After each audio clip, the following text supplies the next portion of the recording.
Hello students, स्वागत है आप सभी का एक बार फिर से हमारे इस ऑफिशियल यूट्यूब चैनल में जिसका नाम है एसोल सॉल्यूशन। मैं चंदन कुमार हाजिर हूँ आप सभी के सामने अपनी एक और नई वीडियो के साथ। सो गाइस, आज की इस नई वीडियो में हम बात करेंगे एक और नई क्वेश्चन पेपर के बारे में जो कि उन सभी स्टूडेंट्स के लिए है जो बीए प्रोग्राम कोर्स के हैं और उनके पास में 4th सेमेस्टर में जीई सब्जेक्ट में, ध्यान रखना है, जीई सब्जेक्ट में इंग्लिश ए का सब्जेक्ट है और ये एडवांस इंग्लिश है। आप सभी अपनी फी रिसिप्ट को एक बार ज़रूर रिव्यू करें क्योंकि उसके अंदर आपके ब्रैकेट में ये चीज़ मेंशन होगी आपके पास में कौन सी इंग्लिश है, इंग्लिश ए है, बी है या सी है।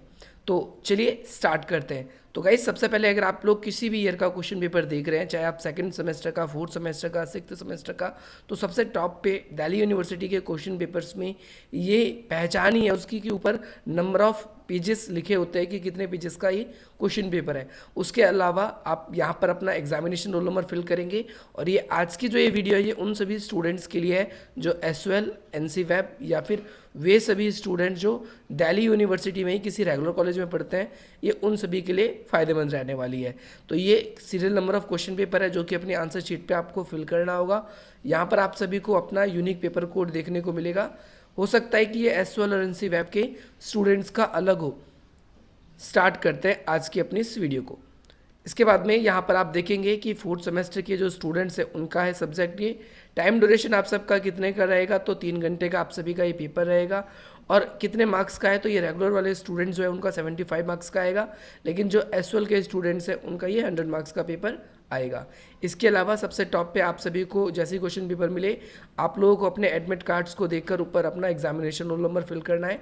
सभी बच्चे इस बात का ध्यान देंगे क्वेश्चन का कि ऑल क्वेश्चन आपको अटेम्प्ट करने ही करने हैं। तो बाकी पेपर्स में ऐसा होता है कि आप सभी को क्वेश्चन के लिए छूट होती है कि अगर आपके 8 क्वेश्चन आते हैं जैसे रेगुलर वालों के तो उसमें 4 करने होते हैं, एसओएल के लिए 10 आते हैं तो 5 करने होते हैं। बट इंग्लिश और हिंदी का आपका ऐसा सब्जेक्ट है जिसके अंदर आपको ये छूट नहीं मिलती। तो नाउ यहाँ पर हम स्टार्ट कर रहे हैं। फर्स्ट क्वेश्चन आप सभी की स्क्रीन पर आ चुका है और यहाँ पर हम देखेंगे आप लोगों के पास में क्या क्या क्वेश्चन आना है। सबसे इससे इजी पेपर तो आप सभी के लिए हो ही नहीं सकता। क्यों? क्योंकि इसके अंदर आपके लिटरेचर पोर्शन से बहुत ही रेयर या ना के बराबर ही पूछा जा रहा है। ये सिर्फ आप सभी की ग्रामेटिकल बेस्ड है और अगर आप लोगों को ठीक ठाक थोड़ी बहुत इंग्लिश आती है, नॉर्मल सी भी इंग्लिश आती है, तो आप इजिली इसमें पास हो जाओगे। तो सबसे पहले क्या करना है, आपको एक आर्टिकल लिखना है। किस चीज़ के ऊपर लिखना है? स्ट्रीट चिल्ड्रन के ऊपर लिखना है। आपको क्या डिस्कस करना है इस आर्टिकल के अंदर? आपको डिस्कस करना है कि उन स्ट्रीट चिल्ड्रन की क्या कंडीशंस है और क्या क्या उन्हें डिफ़िकल्टीज फेस करनी पड़ती है अपनी डेली लाइफ में। ये आपको 15 मार्क्स के क्वेश्चन के लिए लिखना है। अब पहली बात तो सबसे पहले स्टूडेंट्स पूछेंगे कि सर 15 मार्क्स के लिए हमें कितना लिखना है और क्या क्या लिखना पड़ेगा इस टॉपिक के अंदर। तो सबसे पहले आप लोगों को पता होना चाहिए कि स्ट्रीट चिल्ड्रन किसको कहते हैं। स्ट्रीट चिल्ड्रन उन स्टूडेंट्स को कहा जाता है, स्ट्रीट चिल्ड्रन ऐसे बच्चों को कहा जाता है जो कहाँ पर स्लम्स वगैरह में रहते हैं, या फिर हम कह सकते हैं ऐसी गलियाँ, ऐसे घरों में रहते हैं जिनकी गलियाँ बहुत ही ज़्यादा नैरो होती है, बहुत ही ज़्यादा पतली होती है और वहाँ पर उनकी कुछ बेसिक सी ज़रूरत भी पूरी नहीं हो पाती। सबसे पहली बात तो ये जो स्लम कॉलोनीज़ होती है, यहाँ पर घर जो है वो छोटे छोटे से होते हैं। यहाँ के जो लोग होते हैं, पीपल्स होते हैं, वो अच्छी एजुकेशन को प्राप्त नहीं कर पाते और अच्छी एजुकेशन को प्राप्त ना करके उनका जो एम्प्लॉयमेंट है वो ज़्यादा बेटर नहीं होता। एम्प्लॉयमेंट ज़्यादा बेटर ना होने की वजह से उनकी जो माँ बाप है उनकी अच्छी शिक्षा नहीं कर पाते। तो इसमें आपको वो उनकी कंडीशंस को बताना है, क्या उनकी कंडीशन है और क्या क्या उनकी डिफ़िकल्टीज़ है। तो वहाँ पर उनको सबसे पहली बात हम करें तो एजुकेशन से रिलेटेड उनको डिफ़िकल्टीज़ आती है कि वो अपनी हायर एजुकेशन नहीं कर पाते। सबसे फर्स्ट प्रॉब्लम उनकी ये है। सेकंड प्रॉब्लम की बात करें तो वहाँ पर एब्यूज़ की प्रॉब्लम है।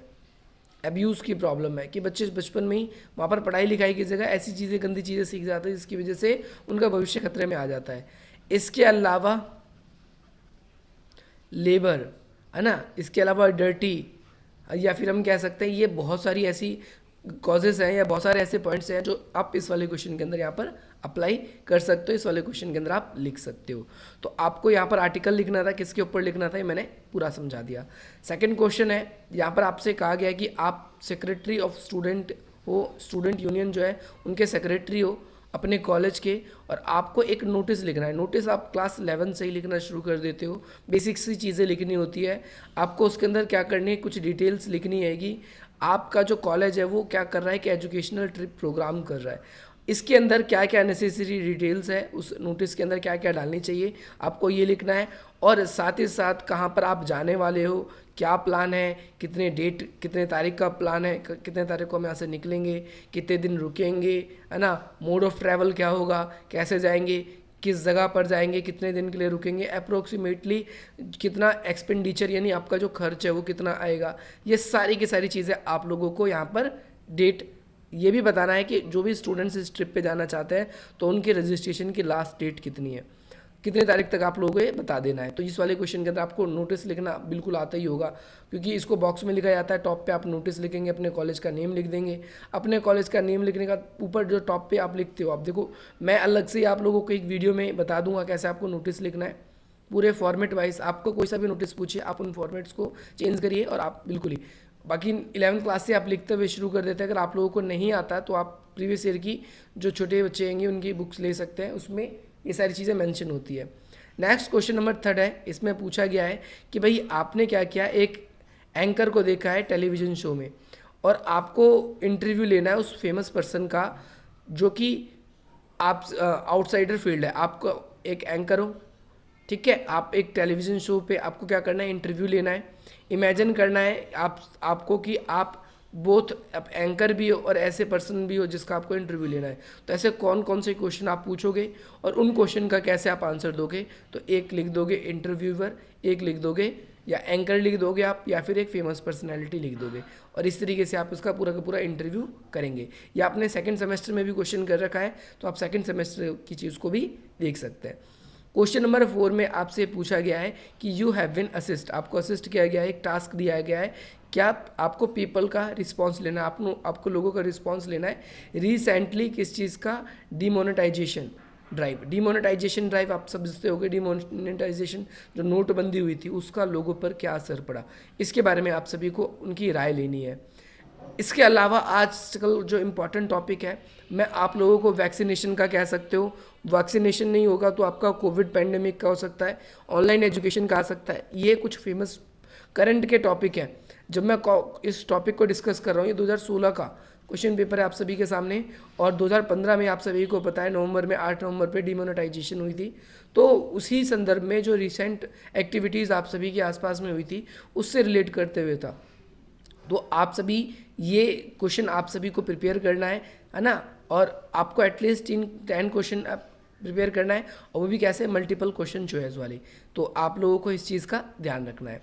इसके अलावा राइट एन एस से आपको एक ऐसे लिखना है, ये टॉपिक आप लोगों को आप गूगल पे लिखेंगे आपको मिल जाएगा, यूथ ऑफ टुडे, या फिर इसके अलावा भी अलग अलग टॉपिक्स आपके एग्ज़ाम में पूछे जा सकते हैं। ऐसे कौन से टॉपिक है जो आपके एग्ज़ाम में पूछे जा सकते हैं वो हम आपको अलग से बताएंगे, लेकिन यहाँ पर आप सभी के लिए यही डिस्कस हो रहा है कि कौन सा क्वेश्चन आप सभी के एग्ज़ाम में आता है, आपको बुक से कितनी चीज़ें पढ़नी है, क्या क्या चीज़ें प्रिपेयर करनी है। इसके अलावा कुछ और भी क्वेश्चन पेपर्स मैं आप सभी के सामने डिस्कस करूँगा, जिसके बाद में आप सभी को सारे के सारे डाउट्स जो होंगे आपके वो क्लियर हो जाएंगे। क्वेश्चन नंबर 6 में आपसे पूछा गया है, you are the sports secretary, आप स्कूल के कौन हो, स्पोर्ट्स सेक्रेटरी हो अपने कॉलेज के, कॉलेज कह लो या स्कूल कह लो, कुछ भी लिखा हुआ आ सकता है। आपको एक रिपोर्ट लिखनी है। अब रिपोर्ट भी आप 11th क्लास से लिखते हो।